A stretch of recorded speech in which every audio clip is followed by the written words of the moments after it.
You know, there are times when we run into a story that just doesn't fit into any one category. Yeah, true, Shannon, but it would be a real shame if we didn't find some way to share those stories with you. So we created this little segment for you, so we had a place to put all these little gems. And what else could we call it other than your Jackson County Potpourri?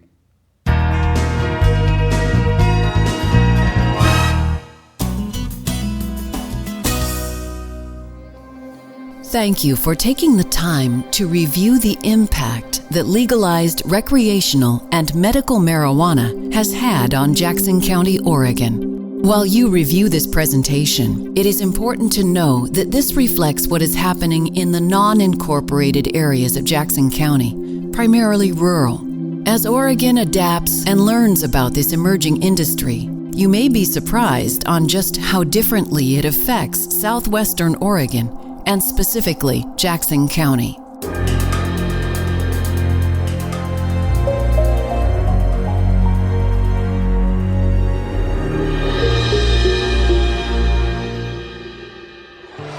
To fully appreciate the proliferation of this industry on the landscape of the county, one must see it from above.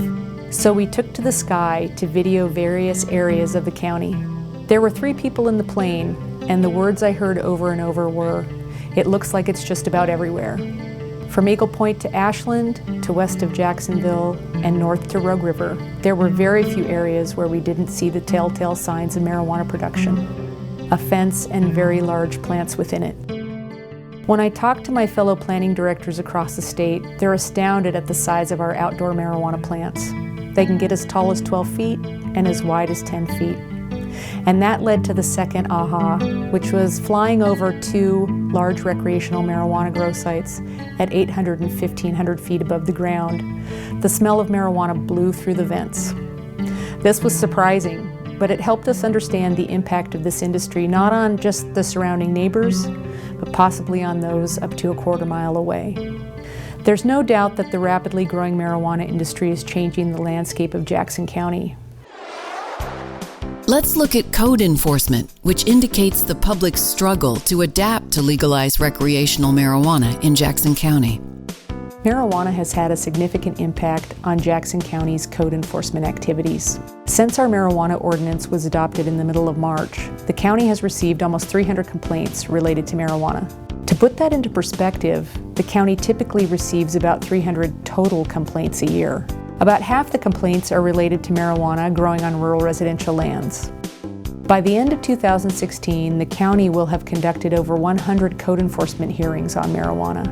This is about twice the number the county typically holds in 1 year.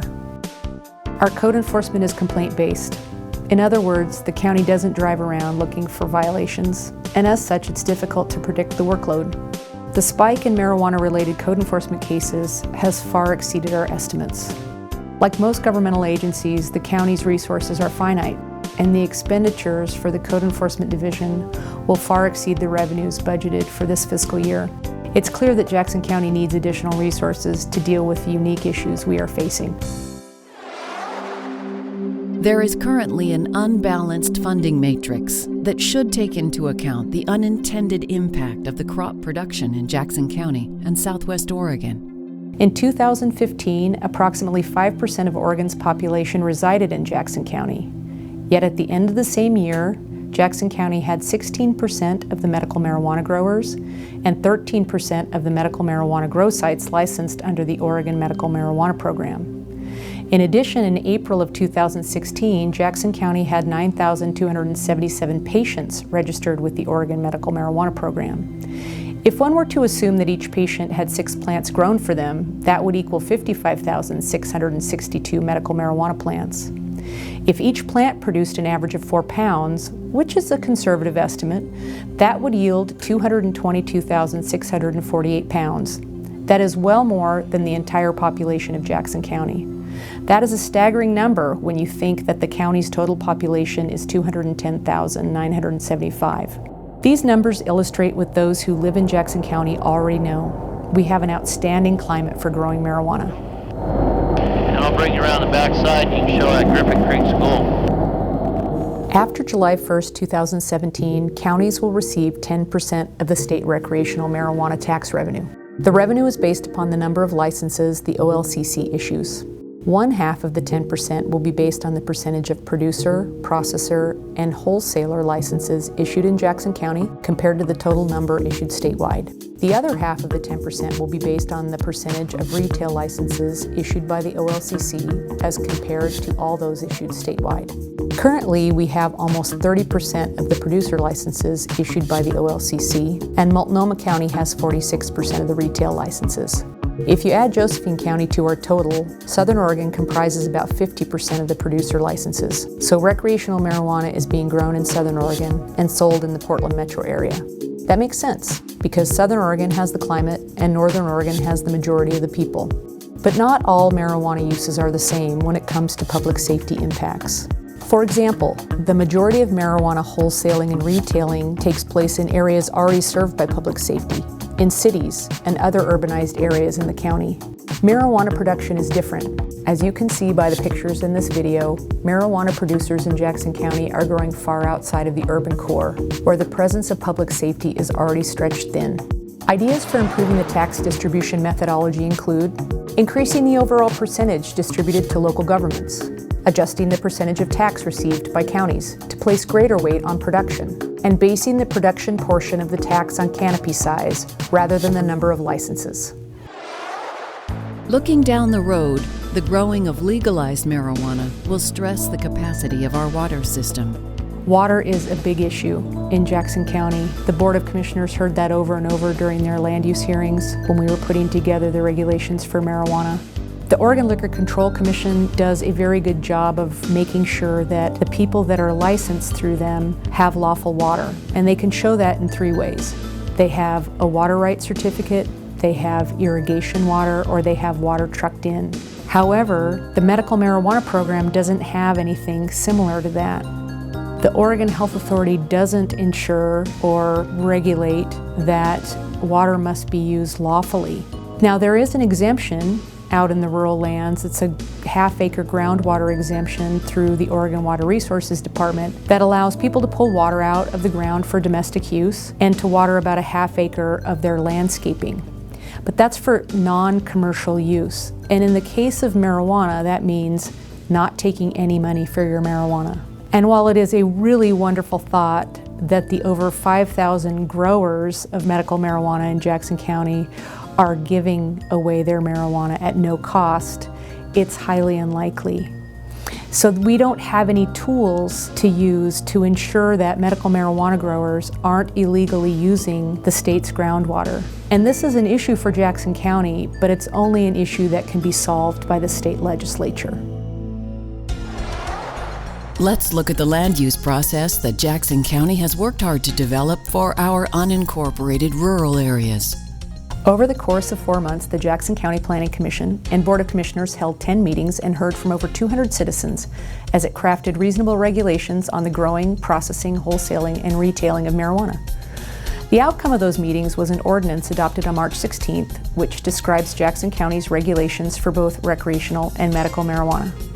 The regulations identify what marijuana is regulated by the county and what is exempt. Personal use, or 4 recreational marijuana plants, in addition to a maximum of 6 medical marijuana plants, is exempt from all but the requirement that it is grown inside, as opposed to outside, in the county urban residentially zoned lands, which are primarily located in White City. All other personal use marijuana can be grown outdoors. The county allows growing marijuana on the following zoned lands: exclusive farm use, forest, woodland resource, open space reserve, and with a caveat, industrial land. The privately held lands in these zones total approximately 816,000 acres. In other words, Jackson County allows growing marijuana on 94% of all the privately held land in the county. Through the public hearings, the Board of Commissioners heard concerns about the impacts of marijuana farms. After all, Jackson County is no stranger to marijuana. During the county's marijuana land use hearings, the Board of Commissioners heard many common concerns: water usage, light pollution, and illegal tent or RV camping. The board addressed these concerns by requiring legal water, either by groundwater right, irrigation water, or having private water trucked in. They required no outdoor lighting from 7 p.m. to 7 a.m. the next day to address concerns about light pollution. and they prohibited camping in tents and RVs in conjunction with marijuana farming. The county does not allow growing marijuana on lands that are more urban or suburban in nature, lands such as those rural residential type zones. Those zones are a small portion of the county, about 41,872 acres, or about 5% of all privately held land in Jackson County. About 70% of those lands are zoned rural residential 5, and the average size of those lands is a little over 2 acres. Many people who live on rural residential land view themselves as living on large lot subdivisions with houses fairly close together. The county considers marijuana processing like any other farm crop processing and allows it in our industrial and exclusive farm use zones. And retailing can take place in Jackson County's commercially zoned land. It is our hope that this video helps you to better understand what's happening throughout Southwest Oregon.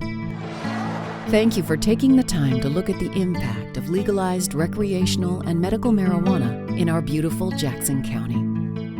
Rapid change can bring with it opportunities as well as challenges, financial and social benefits, as well as some non-beneficial unintended consequences. And as evidenced by our experience to date, Jackson County has challenges that are different than most other areas of the state. These differences have and will continue to necessitate increased revenue and monitoring of the industry as it evolves.